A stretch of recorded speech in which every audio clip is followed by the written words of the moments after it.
चीमा साहब वेलकम करेंगे आपको। कहिएगा, एक के बाद एक हम देख रहे हैं कि जो ड्रामे हैं, जो फिल्में हैं, वो फ्लॉप होती नज़र आ रही हैं। हम मानते हैं बड़ी अच्छी फिल्में बनाता है भारत, ऑस्कर भी लेता है, लेकिन हमेशा ये जो तुक्का है ये चलता नहीं है और पाकिस्तान के मामले में तो बिल्कुल फेल होता नज़र आ रहा है। देखिए, मेरा ख्याल है कि इस वक्त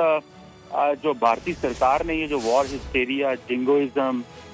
शुरू की है, मेरा ख्याल है कि इसमें जारी बात है भारतीय अवाम जो है वो परेशान है, क्योंकि लोग समझते थे कि शायद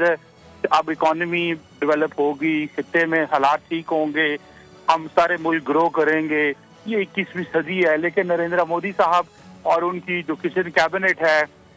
जो सारी की सारी जो इस हिंदुत्व फिलॉसफी को प्रमोट करती है, शायद वो मुसलसल समझते हैं कि इससे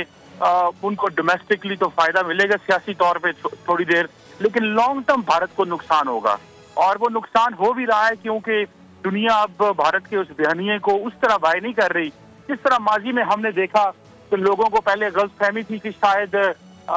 नरेंद्र मोदी बात ठीक कर रहे हैं, अब पे दर पे इंसिडेंट होता है, वाकया होता है, एंड लोगों को इस चीज का अंदाजा हो गया है कि जब नरेंद्र मोदी के 5 साल इक़्तिदार में एक इस तरह का वाकया करवाते हैं, उसके बाद फिर वो शुरू हो जाते हैं मुसलसल उसी को बात को लेकर चलते रहते हैं। और अब इंडियन लोग जो हैं बार बार इंडिया के अंदर से आवाजें आना शुरू हो गई हैं कि कहाँ थी सिक्योरिटी,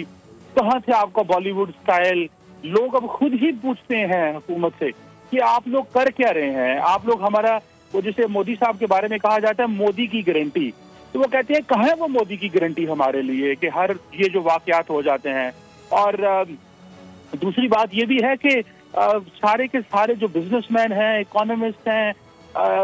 वो सारे परेशान हैं कि कारोबार ठप होकर रह गए हैं। वॉर हिस्टेरिया इस वक्त मुल्क के अंदर, टीवी ने हर चीज को कैप्चर कर लिया है, और इसलिए मुझे नजर आता है कि ये सिचुएशन जो है दिन ब दिन खराब तो हो रही है, लेकिन इसके पीछे सिर्फ और सिर्फ मोदी साहब और उनकी किचन कैबिनेट का